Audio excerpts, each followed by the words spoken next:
அருட்பெரும் ஜோதி அருட்பெரும் ஜோதி தனிப்பெரும் கருணை அருட்பெரும் ஜோதி எல்லாம் செயல் கூடும் என்னான அம்பலத்தே எல்லாம் வல்லாம் தனையே ஏத்து. புற்புத திரைநுரை புரை முதல் ఇలదోర్ అర్పుద కడలే అముద తన్కడలే. ఈ పద్యంతో వదిలినాం. ఈ ప్రపంచంలో సహజంగా ప్రకృతి పరంగా ఎన్నో వస్తువులు సృష్టింపబడిచున్నది. అవన్నీ చాలా సున్నితమైన అణువులతో పలువిధ వస్తువులుగా ప్రపంచ ఉపయోగం కొరకు ఆ దేవదేవుని కృపతో సృష్టించబడుచున్నది. ఇట్టి వాటిలో సముద్రము అతి ముఖ్యమైనది. ఈ సముద్రమును చూసినప్పుడు ఆధ్యాత్మిక భావుకత కలిగిన వారు దేవుని అనుగ్రహమును చూసి గ్రహించి పరవశించి దైవ మహిమను కొనియాడుతూ ఉంటారు. ఇవన్నీ ఏమరంటే ఆయన కొండతో పోలుస్తాడు, అంటే పర్వతంతో. అంటే ఒక విధమైన సంతోషము ఏర్పడిపోయినప్పుడు వాళ్ళకు ఏం చేయాలని తోచదన్నమాట. ఏదో ఒకటి చెప్తూ ఉంటారనమాట. ఆ రకంగా దేవుణ్ణి ఆ సహస్రాలలో ఈయన పోయి కలిసినప్పుడు ఆయన ఈయనకు అన్ని ఇచ్చేసాడు, అన్ని వరములు ఇచ్చాడు, అన్ని సిద్ధుల్ని ఇచ్చాడు, తన శక్తులు ఇచ్చాడు, నువ్వే నా కొడుకు అని డిక్లేర్ చేశాడు. ఇవన్నీ చేసినాక ఆయనకు సంతోషం పట్టేది వల్ల. హలో,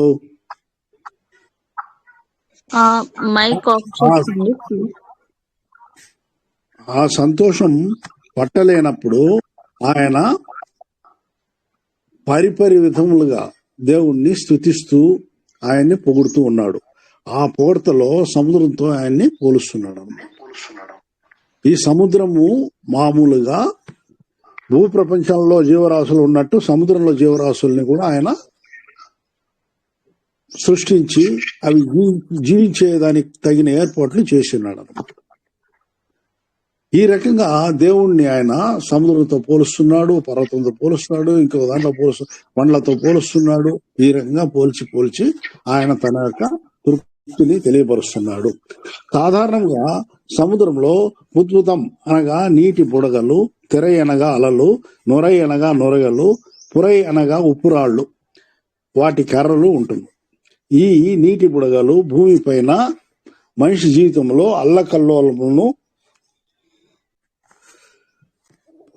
అల్లకల్లోలములకు ప్రతీకగా ఉంటది అనమాట. అంటే మనం మామూలుగా ఏదైనా కంపేర్ చేయాలనుకుంటే సముద్రం అల్లకల్లోలంగా ఉంది, నా మనస్సు అల్లకల్లోలంగా ఉంది, అట్లని సముద్రంతో పోల్చుకుంటా ఉంటాం అనమాట. అంటే అల్లకల్లోలం అంటే ప్రశాంతత లేని పరిస్థితి. ఆ ప్రశాంతత లేని పరిస్థితిగా ఆ సముద్రము ఉన్నది. ఉప్పు సముద్రంగా ఉన్నది, మంచినీళ్లు కూడా దాంట్లో లేదు. అట్లాగే నీటి బుడగలు భూమి పైన జీవుల జీవితంలో అనిత్యమును చాటినట్లు ఉంటుంది.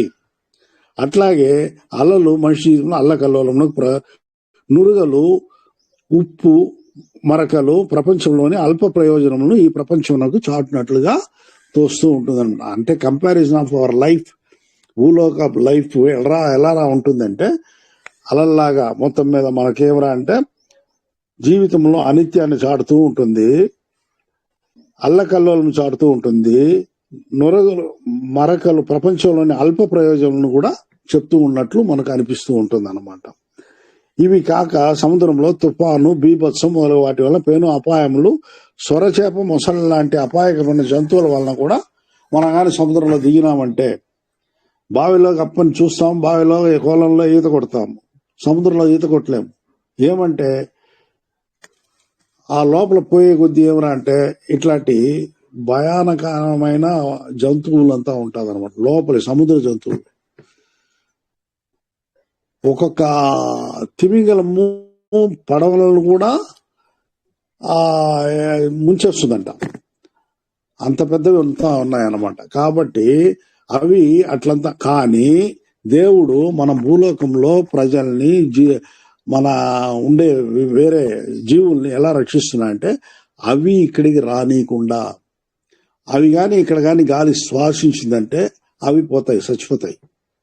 మనం ఎలా సముద్రం లోపల మామూలుగా పోలేము అంటే ఆక్సిజన్ వేసుకుని మనం వెళ్తా ఉన్నాము అన్నమాట. ఇప్పుడు అది వేరే కథ. కానీ సాధారణంగా వాటికి ఏం అటువంటి ఆయుధాలు ఇటువంటిది ఇవేమి ఉండవు కదా. అవి కానీ బయట వచ్చిందంటే మన భూమి పైన వీచే గాలి దానికి ఎక్కువగా అనిపిస్తుంది, శ్వాస పీల్చేది కష్టమవుతుంది, చచ్చిపోతుంది. మనకు సముద్రంలో ఉండే గాలి మనకు చాలదు, మనం మామూలుగా పోలేము. ఈ రకంగా ఆ జీవులు ఇక్కడ, ఈ జీవులు అక్కడ రానియకుండా వాటిని ఏమేమి ఏదేది కావాలన్న వాటికి తగినట్లు ఈ భూప్రపంచాన్ని ఆయన పరిపాలిస్తున్నాడు, సముద్రాన్ని పరిపాలిస్తున్నాడు. ఇటువంటి ఈ సముద్రము ఇంత అల్లకల్లోలంగా, భూలోకము ఇంత అల్లకల్లోలంగా ఉంటుంది. కానీ స్వామి, నీ యొక్క లోకము ఎట్లా ఉంటుందిరా అంటే ప్రశాంతంగా ఉంటుంది, సంతోషంగా ఉంటుంది. దేవుడు ఉన్న లోకము, ఇప్పుడు ఆయన పోయి సహస్రంలో ఆయన చేరినాక ఆయన ఎవరంటే ఎక్కడ లేని ప్రశాంతత, ఎక్కడ లేని సంతోషము, ఎక్కడ లేని అనుభూతి, ఇవన్నీ ఆయన కలిగినాయి. కాబట్టి ఆయనకు పట్ట సత్యం కానీ సంతోషం ఆయన కలిగింది. ఆ దాన్ని ఈ పద్యంలో ఆయన వివరిస్తున్నాడు. వివరించేటప్పుడు మనకు అర్థం చేసుకోవాలనేసి మనము ఇట్లా కొన్ని ఉదాహరణలు చెప్పుకుంటూ మనము ఈ పద్యాన్ని మనము చదువుతున్నాం అనమాట. తర్వాత 695 இருட்களை தவிர்த்து ஒளியெல்லாம் வழங்கிய అరుట్పెరుం కడలే ఆనంద కడలే అంటాడు. ఈ ప్రపంచంలోని సముద్రము నల్లటి నీలవర్ణంతో కూడుకుని ఉన్నది. మబ్బులో గాని రాత్రులో గాని అలల శబ్దంతో కూడిన సముద్రము ఒక విధమైన భయానకమును మనకు కలుగజేయను. నైట్ లో సముద్ర ప్రాంతంలో ఒంటరిగా పోతే ఒక విధమైన భయం ఏర్పడుతుంది మనకు. ఆ అలల సౌండ్, ఆ సముద్రం వైపు చూస్తే నల్లగా కనిపిస్తూ, ఎక్కడ చూడు సముద్రం, ఎక్కడ చూడు నల్లగా ఉంటుంది, వేరే ఏం కనిపించదు మనకు. అటువంటిది ఏమంటే ఆ సౌండ్ కి భయపడిపోతాం. ఈ సముద్ర మట్టంలో అడుగు బాగున వెళ్ళినా, అదే పగల్లో పోయినా కూడా ఒక మట్టం వరకే మనకు ఈ లైటింగ్ ఉంటుంది, సూర్యుని లైటింగ్. ఆ తర్వాత చీకటిగానే ఉంటుంది, డిప్రెషన్ ఎక్కువగా ఉంటుంది. అక్కడ పోతే మనకు గాలి కూడా ఆడదు, చాలా ఇదిగా ఉంటుంది, తలంతా పట్టేసినట్టు ఉంటుంది. మనకు బావుల్లోనే అటువంటి బావుల్లో ఎవరైనా ఈత కొట్టిన వాళ్ళకి తెలుస్తుంది అనమాట. లోపల పోను ఎవరంటే హెడ్ ని గట్టిగా పట్టేసినట్టు ఉంటుంది అనమాట. దాన్ని బట్టే గప్పని పైకి వచ్చేస్తారు వాళ్ళు. అంటే మనం ఈత కొట్టే వాళ్ళంతా ఏమి ఆక్సిజన్ తీసుకోము, ఏం చేయము కదా. మనకు పైన ఉండే సాంద్రత వేరే, లోపల పోను ఉండే సాంద్రత వేరే. ఆ సాంద్రతలో ఇంకా సముద్రము కొన్ని కిలోమీటర్ల లోతు ఉంటుంది కాబట్టి ఆ సాంద్రతకు ఎవరు కూడా సాధారణంగా పోలేరు అనమాట. ఆ దీంట్లో డిప్రెషన్, ప్రాణావస్థ, ఇటువంటి అపాయాలు ఎక్కువై దుఃఖమును కలిగజేయను. ఇట్టి బాధల్ని పై పద్యంలో ఇరుట్ కలై అంటాడు అన్నమాట. అంటే చీకటి కళలు. ఎప్పుడు ప్రాణానికి హాని కలిగించే, దేహానికి హాని కలిగించే పరిస్థితులు ఉంటాయో అవన్నీ చీకటి కళలు అంటాడు. ఇట్టి చీకటి స్థితి సూర్యోదయం అయినాక కొద్దిగా బాగుపడుతుంది. అంటే ఒక స్టేజ్ వరకు ఆ వెలుతురు గాని ఆ ఇది గాని ఉంటుంది, ఆ భయం అనేది ఉండదు. ఆ తర్వాత పోను ఎక్కువ అవుతుంది అనమాట. కానీ మన అరుట్పెరుం జ్యోతి అనే సముద్రంలో చీకటి గాని భయానక వాతావరణం కానీ ఎప్పటికీ కానరాదంట. అది ఎప్పుడు ఆనందమయమై సంతోషదాయకంగా కొనసాగుతూ ఉంటుందట. అన్ని రకముల చీకటిని పారద్రోలునది ఆ అరుట్పెరుం జ్యోతి యొక్క అనుగ్రహమే. అట్లనేసి ఈ పద్యంలో ఆయన చెప్తున్నాడు. భవక్కడల్ కడందు நான் பார்த்த போதருగే ఊపురు ఒళగొండు ఓంగి కరై. కష్ట నష్ట దుఃఖ బాధలతో ఉన్న ఈ జన్మ నుండి విముక్తి పొంది సుఖమయ ఆనంద జీవితం పొందుటే అన్ని జీవుల లక్ష్యము. మన ఎవరు చూడు, మీరు ఆధ్యాత్మికంగా ఉండే వాళ్ళతో మాట్లాడంటే భవసాగరాన్ని దాటాలా అంటారు. అంటే మనము ఇప్పుడు ఈ జరామరణంలో చిక్కుని ఈ దేహాన్ని పొంది ఈ దేహాన్ని సంరక్షించుకుంటూ మనము ఇంకా కూడా మన యొక్క దీన్ని అంటే హెరిటేజ్ పెంపించుకుంటూ మన వారసుల్ని ఒక్కొక్కరుగా తయారు చేసి ఇచ్చేసి ఇవన్నీ ఏమంటే లైఫ్ లో చాలా బాధాకరమైన విషయాలు అన్నమాట. జాలీగా ఏదో ఉన్నాక తర్వాత పర్వాలేదు అంటే పరిస్థితులు లేదు. ఎందుకంటే సొసైటీ అనేది నెక్స్ట్ తరాన్ని మనము క్రియేట్ చేయాలి.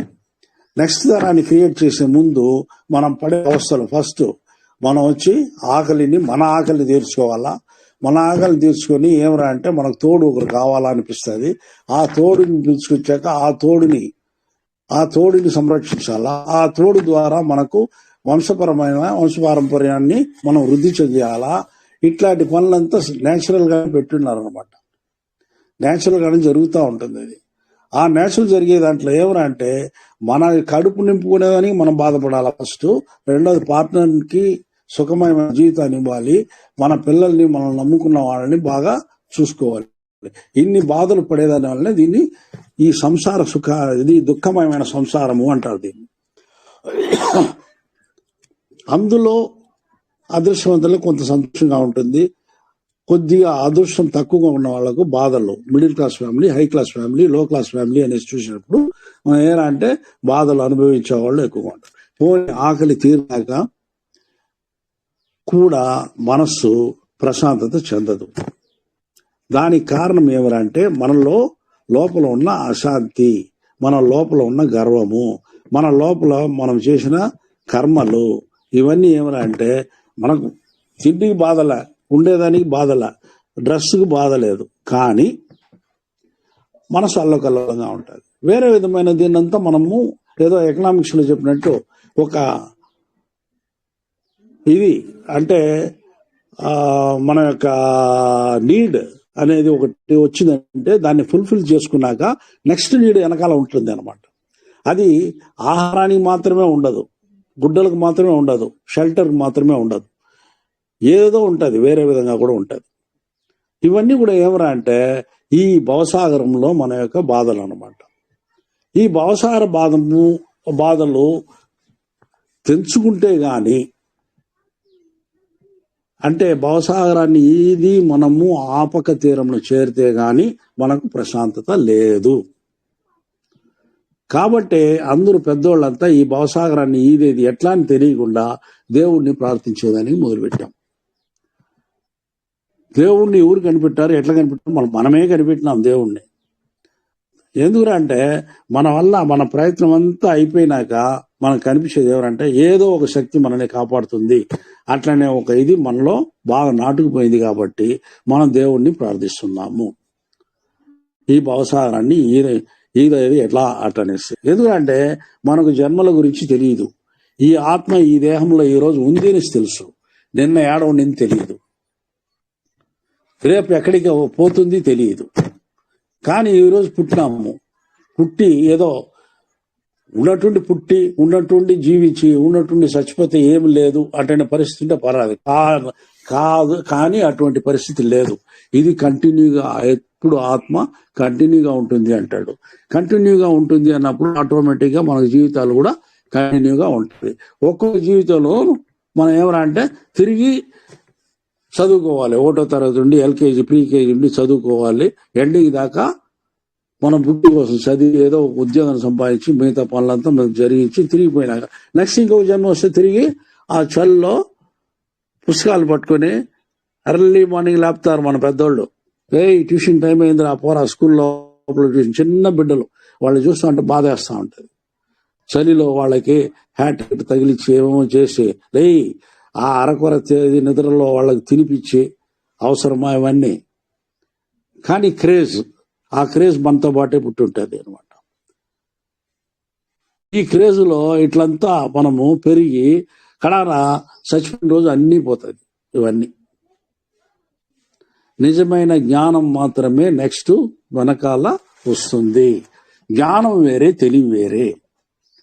వీటిలో మనము ఇప్పుడుండే ఎడ్యుకేషన్ సిస్టంలో, ఇప్పుడుండే ప్రాపంచిక పరిస్థితుల్లో తెలివి మాత్రమే మనం తెలుసుకుంటున్నాము, ప్రదర్శిస్తున్నాము అని చూసుకో.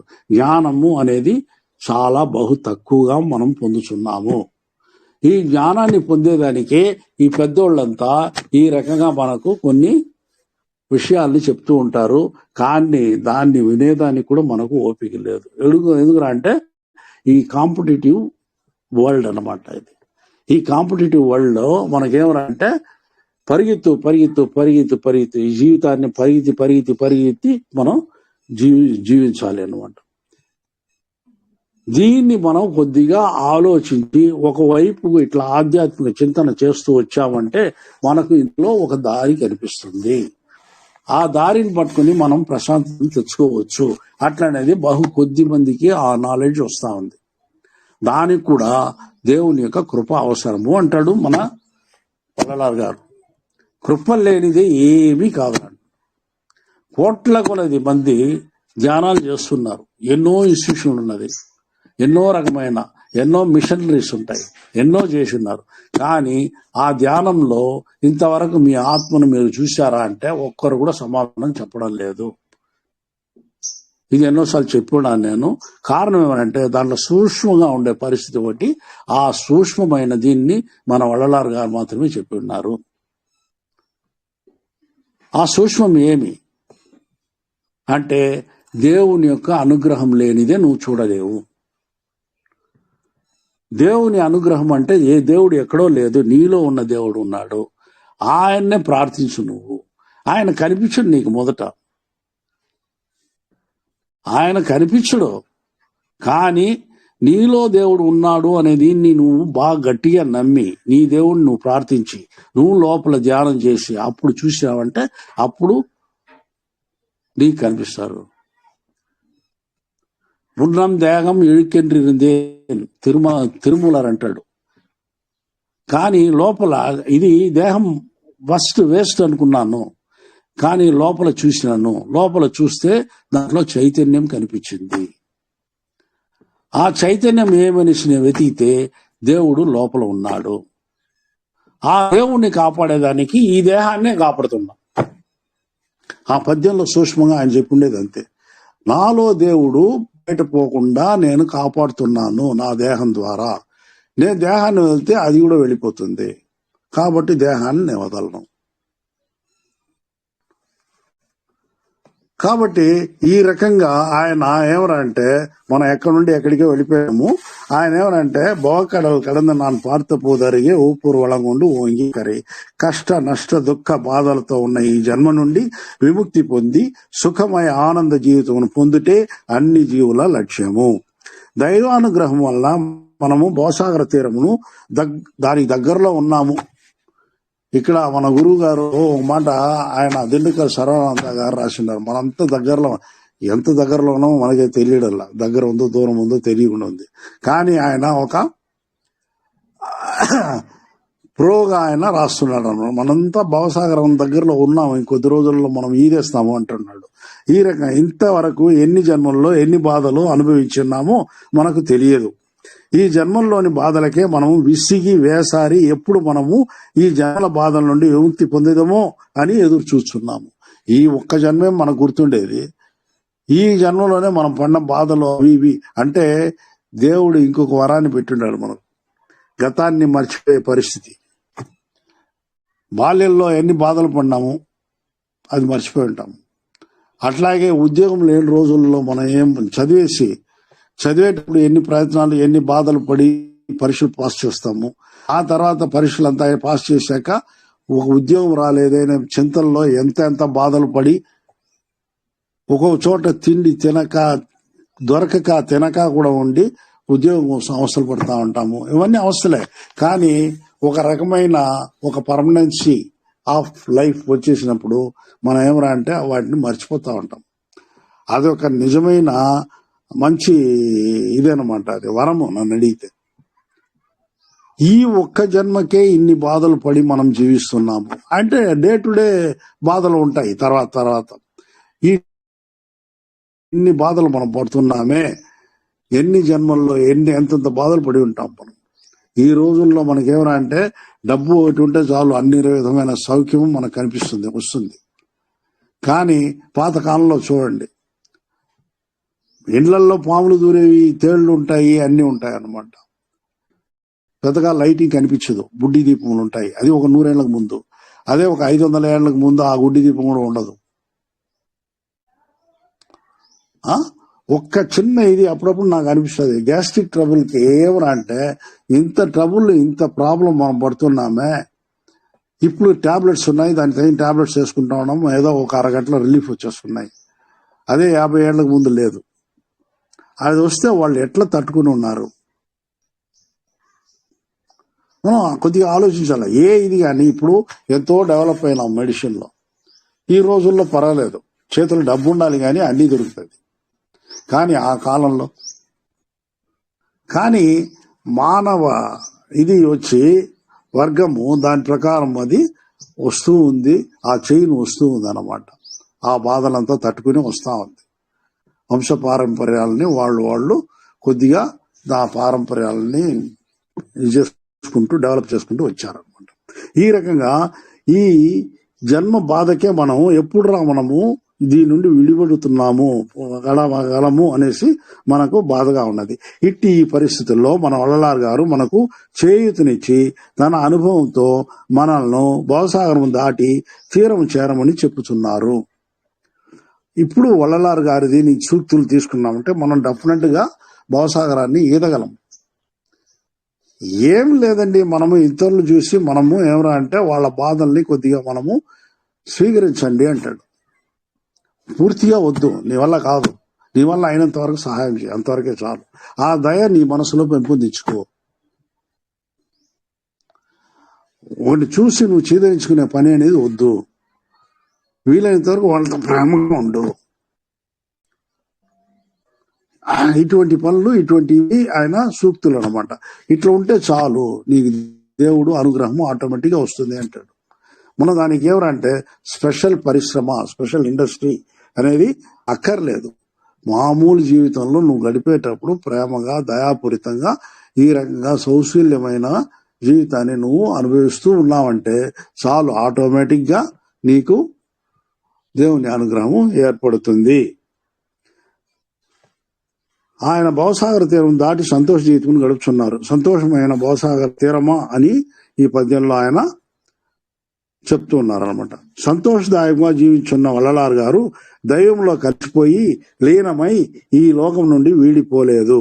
ఆ దైవమే ఈయనలో కలిసి పూర్ణత్వమును పొందింపజేసి కృపా మహాసిద్ధితో వల్లలారుగా వెలయుచున్నారు. ఆయన తన దేహమును వీడలేదు. అర్పజ్యోతి అయిన ఆ దేవదేవునికి రూపం లేదు.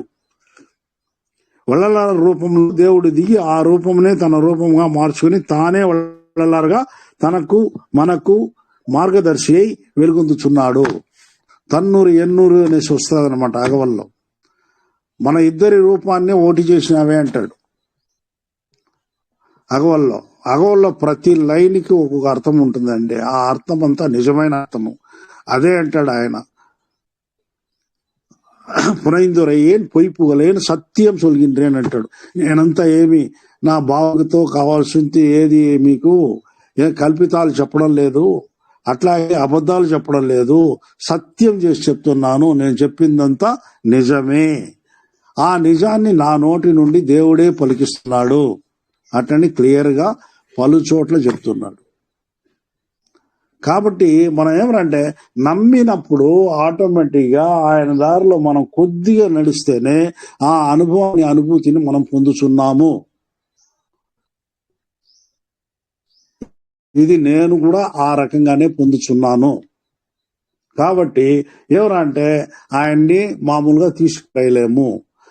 ఆయన ఏదో చెప్పినాడు, ఆయన భక్తితో ఉండి ఇవన్నీ చెప్పినాడు, అంతేగాని అవన్నీ కరెక్ట్గా ఉండదు అనే దాంట్లో లేదు. ఆయన పాత సత్యమైన మార్గము మనల్ని నిజంగానే ఈ భవసాగరాన్ని దాటించే మార్గము ఆయనది. కాబట్టి మనం నమ్మి ఆయన మార్గంలో మనం నడవచ్చు. కావున వల్లలార్ గారు మరియు అరుట్పంచే శక్తి ఒకటై ఆయనే తానై ఈ లోకమును రక్షించున్నారు. అందరికీ మార్గదర్శి సన్మార్గము నడుచున్నారు. ఇదే సన్మార్గ సద్గతి. దేహమును క్రింద పడవైచిన దైవంలో లీనమగుట ఎప్పటికీ వీలు కాదు. ఇంతవరకు ఏమనుకుంటా ఉన్నాము, ఈ దేహం తుచ్చము, మనకు ఆత్మ ఓకే, ఈ ఆత్మ పోయి దేవుళ్ళలో కలిసిపోవాలా, కలిసిపోతే నువ్వు ఏడున్నావు తర్వాత. దేవుడే ఏమన్నా అంటే మనం సృష్టించినప్పుడు నా బిడ్డలైన మీరు నాతో పాటు ఎప్పుడు మీరు నివసిస్తూ ఉండాలి. అట్లనే మనల్నంతా ఆయన సృష్టించాడు. కానీ ఆయన మాట వినకుండా మనము ఆయన నుండి వేరుపడినాము అనే తలంపుతో మనకు దైవానికి సంబంధం లేదనే గర్వంతో మన పాటికి మనకు ఉండే దీనిపైన గర్వము ఎక్కువ చేసుకొని తప్పులు చేసి పాపాలు చేసి మరణాన్ని కొని తెచ్చుకుంటున్నాము. ఈ విషయంలో మీరు క్రిస్టియానిటీ బైబిల్లో ఈ విషయం కూడా ఉంది. పాపపు ప్రతిఫలమే మరణము, లేకపోతే మరణం లేదు మనకు. ఇంకొకటి, మనలో అందరూ కూడా ఏమనంటే పునరపి జననం పునరపి మరణం బాగా జీర్ణించుకున్నాము. అది చాలా తప్పైన విషయం. ఇది వాళ్ళ చెప్తున్నారనమాట. అది వచ్చి ఏమరా అంటే ఆ పునరపి జననం పునరపి మరణం ఇట్లాంటిదంతా మన భావంలోకి తెచ్చిన వాళ్ళు ఎవరు అంటే వాళ్ళంతా వాళ్ళు చూసిన దీంట్లో వాళ్ళ తపోశక్తి చూసింది మాయ వరకే చూశారు, మాయను దాటి పైకి పోలేదు. కాబట్టి మరణం నిశ్చయం అనేసి దీంట్లో వాళ్ళు చెప్పుకుపోయినారు. అదే ప్రపంచమంతా నమ్మింది. ఇప్పుడు ఏమరా అంటే మనకు ఆయన చెప్పేది దీని విషయాన్ని తీసిపారేయండి మీ మనసు నుండి. పుట్టింది చచ్చిపోయేదానికే అనేసి మాత్రం వద్దు. చెప్తారు కదా, ఇప్పుడు కూడా పాలు చోట్ల రాస్తారు కూడా చెప్తారు, మనం పుట్టినప్పుడే మనము చనిపోయే రోజు కూడా ఫిక్స్ చేసే మనల్ని పంపిస్తాడు దేవుడు. అట్లేం లేదు. అందువల్లే వల్లలారు చెప్తున్నారు, పుట్టేది నీ దగ్గర లేదు, నీ సొంతం కాదు, నీ ఇది కాదు, నీ స్వాతంత్రం కాదు, కానీ సచ్చేది నీ స్వాతంత్రము అంటాడు. కాబట్టి మనం ఏమరంటే దీనిపైన ఇప్పుడు రీసెర్చ్ జరుగుతున్నాయన్నమాట. కాబట్టి మనం ఏం చేయాలి, సచ్చేది నా ఇష్టం, నేను సచ్చే పరిస్థితిలో నేను లేను, మామూలుగా ఉండేదాన్ని నేను ఛేదిస్తాను, నేను చావను, అట్లనే దీన్ని మనము మనసులో నాటింపు చేసుకోవాలి. ఈ రకంగా నేను అనుకుంటున్నాను. అందువల్ల ఆయన ఒక పద్యం కూడా అంటాడు, పోగ మాటేన్ పిరడెత్తే పొయ్యిరు కిడందు పులందు మనం వేగ మాటేన్ பிரிதொன்றை விரும்ப மாட்டேன், பொய்யுலகன் ஆக மாட்டேன், அரசே என்னப்பா இதனయ్యా நான் సాగ మాటేన్ అంటాడు. నేను ఇంకో చోటికి పోను, వేరే ఏది చెయ్యను, ఏ మోసాలు చెయ్యను, నా జీవితాన్ని నేను మామూలుగా జరుపుకుంటూ పోతాను, నువ్వు చెప్పిన మార్గంలో నేను ఉంటూ ఉంటాను, ఎప్పుడు ఈ రకంగా నేను జీవిస్తుంటాను, నేను చావను అటని డిక్లేర్ చేస్తాను. ఆయన డిక్లేర్ చేసి ఆ రకంగానే ఆయన బంగారు దేహాన్ని పొంది శుద్ధ దేహాన్ని పొంది తర్వాత ప్రణవ దేహాన్ని పొంది తర్వాత జ్ఞానదేహాన్ని పొందినాడు. మనల్ని కూడా ఆయన అట్లే దానికే ఆయన పిలుస్తున్నాడు, మీరు రండ్రా నా మాదే, మీరు జ్ఞానదేహాన్ని పొందండ్రా, మొదట శుద్ధ దేహాన్ని తెచ్చుకోండి అట్లనేసి ఆయన మనకు పిలుపునిస్తున్నాడు. కానీ మనకు అది చాలా కష్టంగా ఉంది. వల్లలారు ఇది వచ్చి ఎట్లా అంటే ఊరికే ఒక గుడి తిరిగేసి వస్తేనో లేదా ఏదో నామ సంకీర్తన చేస్తేనో ఆ పాత్ కాదు, ఆ దారి కాదు. అది వచ్చి ఏమంటే జరామరణ శిక్ష దారి అన్నమాట. ఈయన ప్రణవదేహంగా జ్ఞానదేహంగా మార్చుకోలేదానికి ఈయన మార్గము వేరే. ఈయన మార్గం ఏమరా అంటే ఓన్లీ ఇదన్నమాట, సన్మార్గంలో నడిస్తే గాని నువ్వు ఆ దారికి రావు. ప్రేమ, దయ, ఇది కాబట్టి వల్లలార్ గారి పాత్ర వినేదానికి బాగుంటుంది, కానీ క్రియారూపం దాల్చేదానికి చాలా కష్టమవుతుంది. కాబట్టి లక్షల వేల మంది దీన్ని ఫాలో కావడం లేదు. ఇప్పుడే వల్లలార్ గారిని కొద్దిగా ప్రపంచము కొద్దిగా అర్థం చేసుకుని కొంతమంది వచ్చేదానికి ప్రయత్నిస్తున్నారు అన్నమాట. జీవకారుణ్యము అట్లనే దానిపైనే బేస్మెంట్ ఉందన్నమాట. జీవకారుణ్యము అనే దానిపైనే మనము వల్లలార్ గారు మనకు అన్ని ఇది మనకు అంటే జ్ఞానదేహం దాకా కూడా వచ్చేదానికి అదే నిజమైన మార్గము అంటాడు. కాబట్టి ఇదే సన్మార్గ సద్గతి అంటే వల్లలార్ గారు మరియు అరుట్పంజ్యోతి శక్తి ఒకటై ఆయనే తానై ఈ లోకమును రక్షించున్నారు, అందరికీ మార్గదర్శి సన్మార్గమును నడుపుచున్నారు. ఇదే సన్మార్గ పద్ధతి సద్గతి. దేహమును క్రింద పడవచ్చి దైవంలో లీనమవుతే ఎప్పటికీ వీలు కాదు. దేహం పడిందంటే ఇంకొక జన్మే, నువ్వు దేవునితో కలిసే క్వశ్చనే లేదు.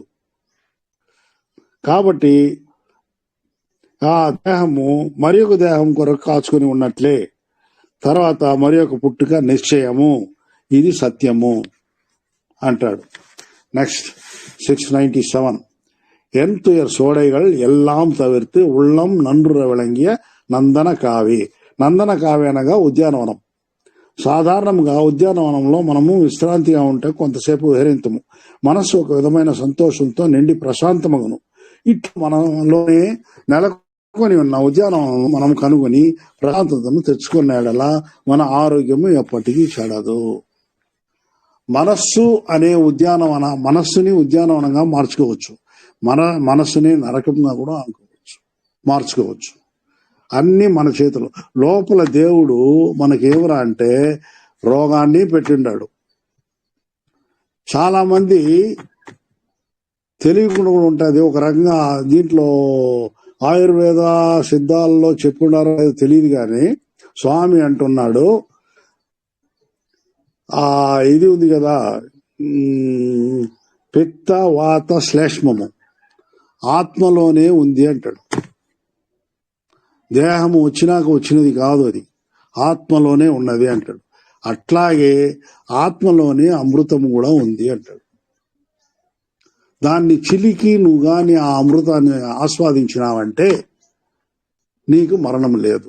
దానికే నిన్ను పుట్టించి ఇట్లా నువ్వు ఆ వైపుకు నడువురా అనేసి ఆ రకమైన విద్యను ఆయన ఈ ప్రపంచంలో బోధిస్తున్నాడు. కానీ ఆ విద్య ఇంతవరకు మనకు తెలియకుండా ఉండింది. ఇప్పటికీ వల్లలార్ ద్వారా బయటికి వచ్చింది. మనలోనే అమృతము ఉంది. నేను అనుకునేవాడిని, అరే ఇప్పుడు సంపాదిస్తాము, ఏదో 3 పూట్ల తింటా ఉన్నాము, ఒక ఏజ్ అయిపోయినా సంపాదించలేము కదా, ఎట్లా మనము పర్మనెంట్ గా జీవించి ఉండేది? ఇది తిండి లేకపోతే ఎట్లా జీవిస్తాము? ఆ తిండికి ఏడపోయేది? ఈయనేంది ఇట్లంతా మా చెప్పున్నాడే అట్లా. అమృతము నీ లోపలనే ఉన్నది. నువ్వు నీ యొక్క ఆయుష్ అంటే నీ ఏజ్ అయ్యే కొద్దీ, నీ అసలు ఏజ్ కాదు అంటాడు. జ్ఞాన సరిగ్గా మనం చదివినామంటే దాంట్లో అర్థమవుతుంది. నీకు ఏజ్ అనేది కానే కాదురా అంటాడు. ఒకవేళ నువ్వు 80వ సంవత్సరంలో స్టార్ట్ చేసినావంటే నిన్ను కిందికి నీ ఏజ్ తగ్గించే ఇది కూడా దాంట్లో, కళ కూడా దాంట్లో ఉంది. కాబట్టి నువ్వు చేయాల్సిన పని ఏమరా అంటే జీవకారుణ్యము. జీవకారుణ్యం కానీ చేస్తూ వచ్చావంటే నీలో ఉండే కుండలిని శక్తి కూడా మూలాధారం నుండి దాదే పైకి లేస్తుంది. నువ్వేం దాంట్లో కూర్చొని ఏ యోగ అభ్యాసము అక్కరలేదు. ఆ ఉష్ణము నీలో పుడుతుంది. జీవకారుణ్యానికి అంత ప్రాముఖ్యత ఇచ్చినాడు, అంత ఇది ఉందన్నమాట దానికి ఆ శక్తి. ఆ శక్తిని, ఆ జీవకారుణ్య శక్తితో నువ్వు ఆటోమేటిక్ గా సహజ జీవితాన్ని జీవించుము. ఎటువంటి ఇది అక్కర్లేదు. ఇవన్నీ ఆయన రాసి ఉన్నాడు, చెప్పున్నాయండి వల్లలార్ గారు. నువ్వు ఏ సాధనము ఇక అక్కర్లేదు, సహజ జీవితంతో ఉండు. నువ్వు ఉండాల్సింది ఏమరా అంటే ఇదే జీవకారుణ్యం, అంతే. ఇక్కడ ఇంకొకటి కూడా ఆయన చెప్తున్నారన్నమాట. ఏదిరా అంటే మనం వచ్చి ముక్తి అంటాం. ముక్తి అంటే జీవన్ముక్తి, దాంట్లో ఎన్నో ముక్తులంతా ఉన్నాయి అన్నమాట. ముక్తి పొందేదానికి పోయి ఆయన ఏమరా అంటే ఒక చోట కూర్చుని ఏమరా అంటే మనం దాంట్లో ఉండి అట్లే ఆయన తపస్సులో ఉండి ఆయన జీవిస్తూ ఉంటాడు అంటాం. కానీ ముక్తి అనేదానికి ఏదిరా అర్థము అంటే తన లోపలి ప్రాణాన్ని బయటికి తీసి తిరిగి దాన్ని లోపల పంపించే సామర్థ్యం కలిగినవాడు, ఆ విద్యను అభ్యసించినవాడు, ఆ విద్యలో సాధించిన వాడు మాత్రమే ముక్తి పొందినవాడట. మనము సమాధిలో పోయిన వాళ్ళంతా తిరిగి ముక్తి పొంది బయటికి వచ్చినట్టు ఎక్కడా లేదు.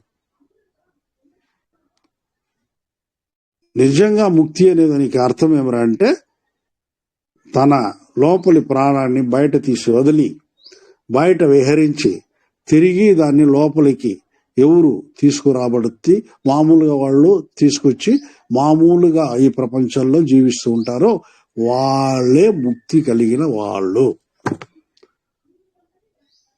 మిగతా వాళ్ళు ఎవరు లేదు. సమాధిలో పోయిన వాళ్ళంతా ముక్తులు కాదు. ఎందుకంటే సమాధి నుండి లేచిన వాళ్ళు లేరు. కాబట్టి మన లోపలి అర్థాలంతా చాలా ఉన్నాయి, అవన్నీ కూడా మనకు తెలియదు. వల్లలార్ ద్వారానే మనకు అవన్నీ కూడా మనకు తెలియపరచాలి. ఆయన తెలియపరుస్తూ ఉంటాడు, మనం ఆయన్ని కోరుకుంటూ ఉండాలి. మన ఇదంతా అంటే వల్లలార్ పైనే మన ఇది ఎప్పుడు మన యొక్క ధ్యాస ఉండాలి అన్నమాట. ఆ ధ్యాస ఉండి స్వామి ఇది ఎట్లా నాకు ఇది అర్థం కాలేదంటే ఎవరి ద్వారా అయినా, ఏ పుస్తకం ద్వారా అయినా, ఏ రకమైన దీనిపైన మీకు ఆ జ్ఞానము కలుగుతుంది. కాబట్టి మనము వల్లలాన్ని గట్టిగా పట్టుకుని మన బాధల్ని మనము చెప్పుకుంటూ ఉండాలి. ఇవన్నీ దీంట్లో నుండి నేను పైకి రావాలి, నేను జీవకారుణ్యంతో ఈ దేహాన్ని కింద పడవేయకుండా నేను ఎప్పుడు చిరంజీవిత్వాన్ని మరణాన్ని జయించి నేను జీవించాలి అట్లని మనం కోరుకుంటూ ఉండాలి వల్లలార్ గారిని, దేవుణ్ణి, వల్లలార్ గారిని. నెక్స్ట్ 697 என் துயர் சோடைகள் எல்லாம் தவிர்த்து உளம் நன்றுற விளங்கிய నందనకావే. అదే ఈ నందనకావే అంటే ఇది ఈ ప్రశాంతతను మన మనస్సు ద్వారా పార్క్ లో మనం కొంతసేపు అట్లా విహరిస్తే ఎలా ఉంటుంది, ఒక విధమైన సంతోషం వస్తుంది అనమాట. ఆ రకమైన ప్రశాంతత చెందుతుంది మనస్సు. ఆ రకంగానే మన మనస్సు అనే ఉద్యానవనంలో మనం కొంతసేపు విహరించినామంటే ఆ సంతోషాన్ని తెచ్చుకునేదానికి కూడా మూలంగా ఉండేది మన ఏంటంటే సన్మార్గమే, జీవకారుణ్యమే అంటాడు. అర్రే ఆ ఒక జీవికి నేను ఈరోజు అన్నం పెట్టాను, ఆ జీవి సంతోషంగా పోయింది. ఒక పక్షి గాయంతో కింద పడి ఉంటే దానికి ఏదో దాన్ని రక్షించి అది తిరిగి రెక్కలు ఆడించుకుంటూ అది పైన ఎగిరే పరిస్థితి వచ్చింది, ఎంత సంతోషంగా ఉంది నా లైఫ్ లో అని అనుకుంటాం. చూడండి, ఇవన్నీ కూడా మనకేమరా అంటే జీవకారుణ్యం వల్ల మనకు ఆ సంతోషాన్ని మనస్సు కలిగింపు చేసుకునేది. ఇక్కడ వల్లలార్ గారు తమ మనసును దాని యొక్క పోకడకు పోనివ్వక తన మాట విన్నట్లు ఆ మనసునకు తర్ఫీదునిచ్చి ఆ మనసులోనే ఒక ఉద్యానవనమును, నందనవనమును సృష్టించుకొని తన యొక్క బాధలు, దుఃఖములను పోగొట్టుకున్నట్లు చేసుకున్నారట. ఆయన 23 పద్యాలు పాడి ఉన్నాడు అనమాట. దాన్ని మనస్సుని కంట్రోల్ చేసేదానికి ఎలా అనే దీంట్లో కంట్రోల్ చేసినాడు. 6వ తిరుమురైలో వస్తుంది అనమాట. అది 6వ తిరుమురైలో ఆయన ఆ పద్యాల్లో ఆ మనస్సు తన పోగొళ్ళ పోతే దాన్ని ఎట్లా బెదిరిస్తాడు, ప్రార్థిస్తాడు, బెదిరిస్తాడు, నేను చంపేస్తాను అంటాడు. ఇన్ని చేసి ఆ మనసుని తన కంట్రోల్లో ఆయన తెచ్చుకున్నాడు. ఇట్లు మనం కూడా చేయాలి. ఇట్లు చేసుకున్నందువలన ఆయన దేహము, ప్రాణము, ఆత్మ సుఖానంద అనుభవం పొందినదట. లోపల అనగా మనలో ఆ దేవదేవుని కృపా ప్రకాశము వెలుగొందుట ప్రారంభమైనదే తడవుగా బయటి సంఘటనలు ఏదైనా గాని మంచిని, సంతోషము కలుగు చేయగానే ఉంటున్నట. మనకు ఏమరా అంటే చెడ్డ వార్తలు పెద్దగా మనము వినే పరిస్థితి ఉండదు. అన్ని మంచిపై ఇదే ఉంటది. మనకు వచ్చే న్యూస్ అంతా మంచిగానే ఉంటది. అంటే అందువల్లే ఆయన ప్రాపంచీకరణలోని ఆ అనుభవాల్ని కొద్ది కొద్దిగా వదిలేరా అంటాడు. నేను నా దేవుడు, నేను నా గురువు అనే పరిస్థితిలో కానీ మనం ఉన్నామంటే ప్రాపంచిక పరిస్థితి అక్కర్లేదు. అటనే ఒక పరిస్థితిలో ఉన్నామంటే మనం కొద్ది కొద్దిగా ఆ దేవుని యొక్క కృప వస్తుంది. మనకి ఈరోజు ఎవరంటే ఆ సినిమా బాగుందన్నారు, ఆ సినిమా పోదాము, అర్రే పలానా ఆయన వస్తున్నాడు, ఆయన బాగా మాట్లాడతాడు, వక్త, పోదాము అనుకుంటే అది. ఈ రోజు ఇక్కడ ఒక డ్రామా ఉంది, నృత్యం ఉంది, డాన్స్ ఉంది, పోదాము అనుకుంటే ఇట్లాంటివన్నీ మనం చేసేదాని వల్ల మనల్ని ఆ క్రిందికి ఈడుస్తుంది అన్నమాట. ఆ మనస్సు ఆ ప్రశాంతత పోగొట్టుకునేదానికి ఇవన్నీ కూడా మూల కారణంగా ఉంటుంది. మన నందనవనాన్ని మనం సృష్టించుకోలేము. కాబట్టి దేవుడును అదే అంటాడు లాస్ట్ లో. దేవుడు ఎవరంటే ఉలగియల్ సిరిదం ఉళంపిడియావగై అలగిల్ పేరరులాల్ అరివది విளக்கி అంటాడు లాస్ట్. ప్రాపంచిక విషయముల్ని నాలో రానివ్వక నేను నువ్వు అనే పరిస్థితిలోనే నాకు జ్ఞానాన్ని ప్రసాదించిన ఓ దేవదేవుడా అంటాడు. ప్రాపంచిక విషయంలో కానీ మనస్సు పోయిందంటే దేవుడి పేరు పోదు. హౌ టు మనం ఎట్లా ఆ సంఘటన నుండి బయటపడాలా? ప్రాపంచిక సంఘటన, ప్రాపంచిక టార్గెట్, ప్రాపంచిక ఇది కొన్ని ఉంటాయి. అది మీకోసం కావచ్చు, మీ బంధువుల కోసం కావచ్చు, ఎవరికైనా కావచ్చు అనమాట, మీ ఫ్రెండ్ కోసం కావచ్చు. ఆ దీంట్లో తల దూర్చారంటే అంటే భూలోకానికి కావాల్సినది వాళ్ళకి ఏదో మీ వల్ల అయిన సహాయం చేయండి, దాన్ని కాదనలా. అది సహాయాన్ని జీవకారుణ్యంతో చేసేటట్టే దాన్ని మనసులో భావించి చేయాలి. కానీ ఆ సంఘటన నీదే అన్నట్టుగా నువ్వు ఇది చేసుకుని చేసేదాని వల్ల నీకు ప్రాబ్లమ్స్ ఏర్పడుతుంది. అంటే దేవుని మనకు ఆ యొక్క ఇది దూరం ఎక్కువ అవుతుంది. కాబట్టి ప్రాపంచిక విషయాల పైన మన యొక్క దృష్టి తగ్గించుకోవాలి.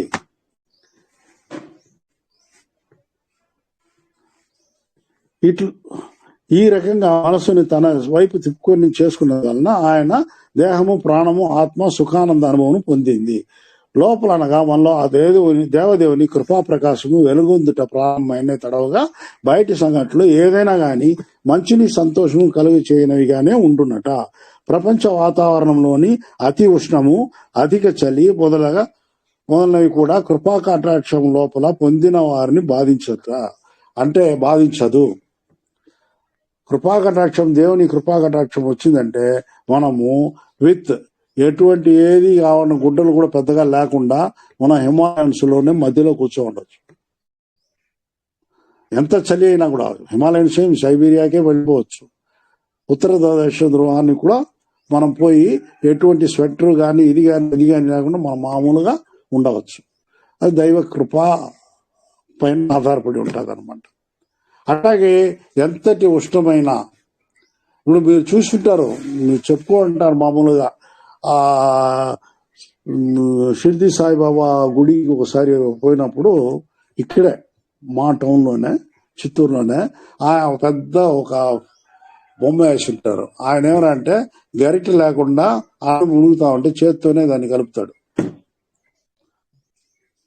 ఆ రకంగా నీకేమనంటే దేవుని కృప కలిగితే అగ్నిపర్వతం పైన కూడా నిలబడవచ్చు, లావాలో కూడా నిలబడవచ్చు, ఏమీ కాదు.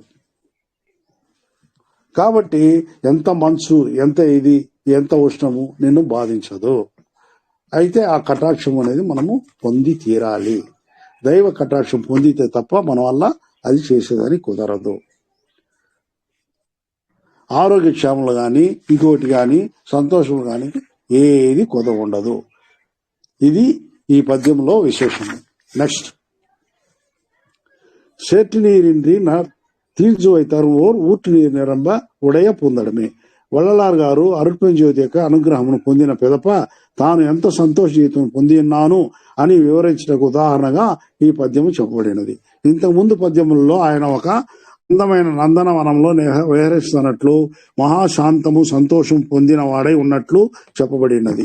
ఈ పద్యములో సదరు నందనవనము మధ్య ఒక నిర్మలమైన అమృత జలంతో స్వచ్ఛంగా నిండిన ఒక తటాకము, అందులో నిండుగా కమలములు పుష్పించి ఉన్నట్లు, అందులోని నీరు ఎప్పటికీ ఇంకిపోకుండా జీవాధార కలిగినదిగా ఉండున తటాకమై ఉన్నదట. అట్టి తటాకము గలన నందనవనము తనకు నివాస స్థలమై ఉన్నదట. తాను ఇప్పుడు నివాస స్థలంలో ఏమనంటే ఆయనకు ఎక్కడ ఆయనకు కావాల్సి వచ్చినా అన్నీ దొరుకుతుంది. ఏ నీరైనా కూడా ఆయనకు అమృత జలం లాగా ఉంటుంది అన్నమాట. ఆయన ఏమైనా మారిపోతుంది, దాని గుణ విశేషమే మారిపోయి ఈయన దేవుని కృప వల్ల ఈయనకి ఎలా కావాలనో అవిగా అది మారిపోతాయి అన్నమాట. ఆ రకమైనది ఆయనకు దొరుకుతుంది. ఇట్టి తటాకంలో గల నీటిని త్రాగిన దేహ ఆరోగ్యము కావలసిన భాగ్యము ఎప్పటికి తరగని క్షేమమునకు ఆ తటాకం నీరు అందించినట్లు ఆ దేవదేవుని సన్నిధిలో వల్లలార్ గారు సుఖానంద క్షేమంతో జీవిస్తున్నారంట. ఇవన్నీ ఏమనంటే ఆయన ఈ రకంగా తన పొగడ్తలో చెప్పుకుంటా వస్తూ ఉంటాడు. దేవా నువ్వు పక్కన ఉంటే నాకు ఉప్పు నీరు కూడా అమృతం నీరు అవుతుంది. దేవా నువ్వు నా పక్కన ఉంటే అగ్ని నన్ను దహించదు, చలి నన్ను ఏం చేయదు, వర్షం నన్ను ఉంచదు. నానేటట్టు చెయ్యదు. ఇవన్నీ చెప్పుకుంటా ఆయన వస్తాడు. ఇది ఆ ఉప్పొంగిపోయి దేవుణ్ణి స్తుతించడంలో వచ్చే ఇదే.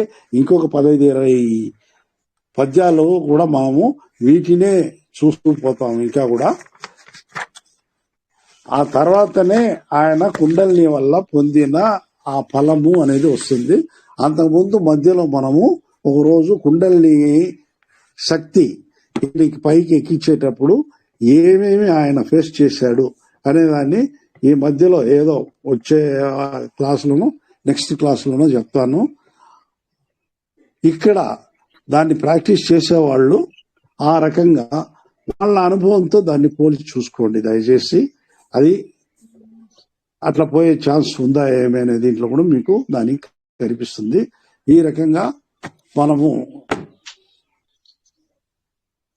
అంటే కుండలిని అనేది ఏమి అంటే దానిపైన కొద్దిగా ఆ డిస్కషన్లు అంతా కూడా అప్పుడు మనం మాట్లాడతాము.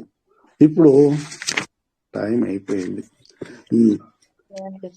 నెక్స్ట్ చిన్న పద్యం ఇది మాత్రం. కోడైవాయి విరింద కుళిర్ తరునేళే మేడైవాయి వీసియ మెల్లియ కాట్రే. ఈ పద్యము అరుట్పడి జ్యోతి యొక్క అనుగ్రహం కలిగి ఆ అనుభూతి పొందిన ఎట్టి సుఖము సంతోషం కలుగును అంటకు ఉపమానంగా చెప్పబడినది. మంచి రోహిణి కార్తె నక్షత్ర ఎండల్లో తిరిగి తిరిగి ఒక చల్లని నీడని చెట్టు కింద బాగా చల్లని ఇసుక నేలగా ఉండి ఆ చెట్టు ఆ పక్క ఉండి ఆ చెట్టు కింద గాని ఆ రోహిణి కార్తె ఎండలో మనము ఆ చెట్టు నీడన పోయి నిలబడితే కూర్చుంటే పడుకుంటే ఎంత సుఖం కలుగుతుంది. అట్టి సుఖంలో చల్లని గాలి వీచినప్పుడు ఆ సుఖం ఇంకా ఇంకా ఇంకా బాగుంటుంది అనమాట. ఇట్టి పరిస్థితుల్లో సాధారణంగా మనం అందరూ అనుభవించే ఉంటాము. సాధారణంగా ఒక మంచి ఎండ నుండి ఒక నీడకు పోయి ఆ సంతోషం అప్పుడు చల్లని గాలి వీసినప్పుడు కొద్దిగా మనం ఇటువంటి అనుభవాన్ని మనం పొందే ఉన్నాము అందరూ కూడా. ఆ సుఖము ఆనందము మన మనసు గొప్ప అనిర్వచనీయమైన సంతోషము కలుగచేయను. అట్లే ఆ అరుట్పడి జ్యోతి యొక్క అనుభూతి పొందిన ఎడల దీనికి ఈ సుఖమునకు కొన్ని వేల రెట్ల సంతోషం మన కలుగునట్లు ఆ స్వామి చేయగలడు. ఆ విషయమునే స్వామి గారు ఇక్కడ వర్ణించి ఉన్నారు. ఇది చాలా సింపుల్ గా ఈ పద్యం ముగిసింది. నెక్స్ట్ 700. களைப்பற கிடைத்த கருணை நன்னீரே இளைப்பற வாய்த்த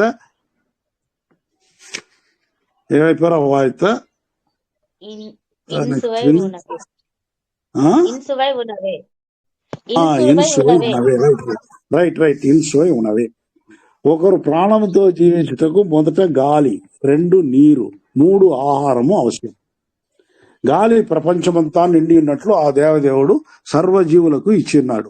అట్లే నీరు కూడా ఈ భూమిలో పలు రకముల రుచులతో నింపి ఉన్నాడు. అందులో మంచినీటిని సర్వజీవులు తాగునట్లు కొన్ని జీవులు ఉప్పు నీటిలో నివసించినట్లు చేసి ఉన్నాడు. మనిషి గాలి లేకపోతే శ్వాస ఆడకున్నా కొద్ది క్షణములలో ప్రాణం పోవును. అట్లే నీరు తాగకుండా కొద్ది రోజుల్లో ప్రాణం పోవును. ఆహారం లేకున్నా ఇంకొద్ది రోజుల్లో ప్రాణం పోతుంది, బ్రతకగలడు. ఆ తర్వాతే అతని ప్రాణము కూడా పోతుంది అనమాట. గాలికి నీటికి పెద్ద ప్రయత్నము అక్కర్లేదు. దేవుడు వాటిని మనకు అందుబాటులోనే పెట్టి ఉన్నాడు. కానీ ఇప్పుడు నీరు కూడా కాస్ట్లీ అయిపోతా ఉంది అనమాట. ఆహారంకు మాత్రము మనము ప్రయత్నించి పొందవలేను. ఇప్పుడు నీటికి కూడా ప్రయత్నించి పొందాల్సిన పరిస్థితి ఉంది కొన్ని చోట్ల. అక్కడికైనా వెళ్ళినామంటే దాన్ని డబ్బు ఇచ్చి కొనాలి. డబ్బు ఇచ్చి కొన్నప్పుడు మనం ఏమిరా అంటే ఆ డబ్బుకు ప్రయత్నం పడాలి కదా. దాన్నే ఇక్కడ చెప్తున్నాడు.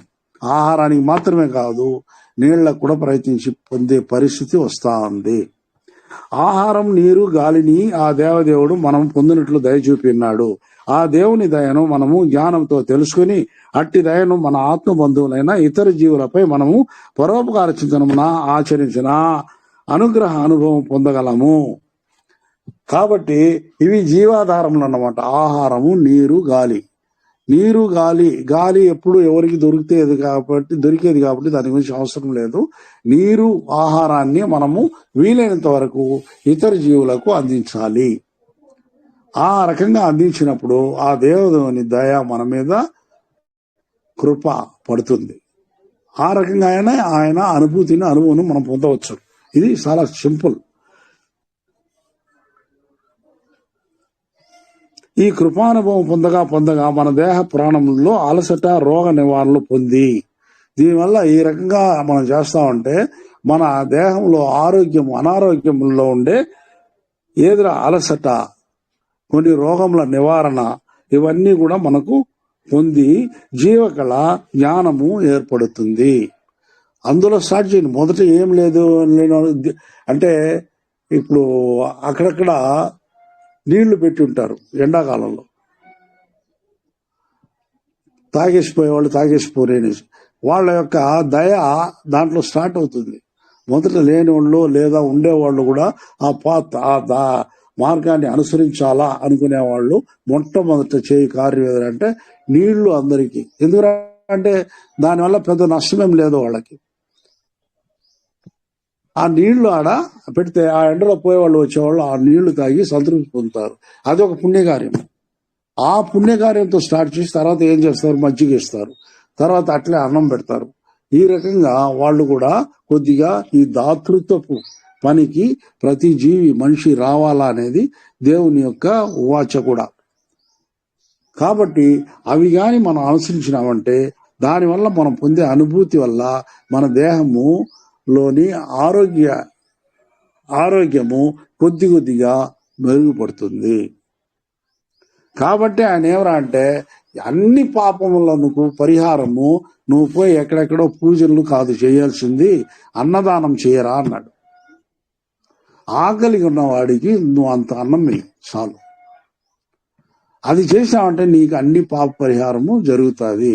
నువ్వు ఎక్కడా ఏమీ చేయాల్సిన పని లేదు. నీ చుట్టుపక్కల ఉండేవాళ్ళు అందరూ సంతృప్తిగా భోంచేసేటట్టు చెయ్యి. నీ రిలేటివ్స్ సంతోషంగా ఉన్నట్టు చెయ్యి. నీ స్నేహితులు సంతోషంగా ఉన్నట్టు చెయ్యి. ఈ రకంగా ఉండేదానికి ఏమనంటే ముఖ్యంగా కావాల్సింది ఏమనంటే అన్నము అనేదే మెయిన్ అన్నమాట. అన్నిట్లో తృప్తి పొందరు కానీ అన్నము ఒకరికి ఆకలి తీరిందంటే అది చాలు అనే తృప్తి దాంట్లోనే చెప్తారు ఎవరు కానీ ప్రజలు. కాబట్టి అన్నాన్ని వ్యయం చేయండి అంటాడు ఆయన. వ్యయం చేయండి. అన్నాన్ని వ్యయం చేసేదంటే ఎట్లా, అన్నాన్ని కొత్తలకు కానీ ఇచ్చినారంటే వాళ్ళు తృప్తిగా అన్నదాత సుఖీభవ అంటారు. ఆ ఆశీర్వచనం మీకేమనంటే చాలా మేలు చేస్తుంది, తృప్తి పొందుతారు ఎదుటి జీవి. ఆ రకంగా నీళ్లు, అన్నం ఇచ్చేవాడు నీళ్లు ఇవ్వకుండా పోడు. కాబట్టి అన్నము నీరు దాంతో స్టార్ట్ చేయండి మొదట మీ యొక్క జీవకారుణ్యాన్ని. అంటే బాగా ఉండేవాడికే వేయాలనేది ఏం కాదు. బాగా అన్నం తిన్నవాడికి, ఆకలి లేనివాడికి నువ్వు ఫీడ్ చేయాల్సిన అవసరం లేదు. ఆకలి అన్నవాడికి వాడు మహారాజుగా కూడా ఉండి పర్వాలేదు. ఒక ప్లేస్కి పోతారు, అక్కడ ఏం దొరకదు, నో హోటల్స్, వాడి దగ్గర డబ్బు మాత్రం ఉంటుంది. అప్పుడు ఏం చేయాలా? ఆ డబ్బులు తింటా ఉంటాడా? లేదు. అటువంటి వాడిని కూడా నువ్వు లేనివాడిగా లెక్క చేసి అతనికి అన్నం పెట్టు అంటాడు స్వామి. అక్కడ వచ్చి డబ్బు ఉండేవాడు వాడి ఏంది పెట్టేది అనేదంతా వద్దు. ఆకలికి ఉన్నవారు ఎవరైనా కానీ వాళ్ళకి అన్నాన్ని పెట్టండి. దప్పిక ఉన్నవాడు ఎవడైనా కానీ వాడు నిజంగా కూల్ డ్రింక్సే తాగలడు, మామూలుగా నీళ్లు తాగడు. అటువంటి వాడికి కూడా దాహం అయితే వాడికి నీళ్లు దొరకనప్పుడు ఏం చేయాలి, వాడికి కూడా నీళ్లు పెట్టండి.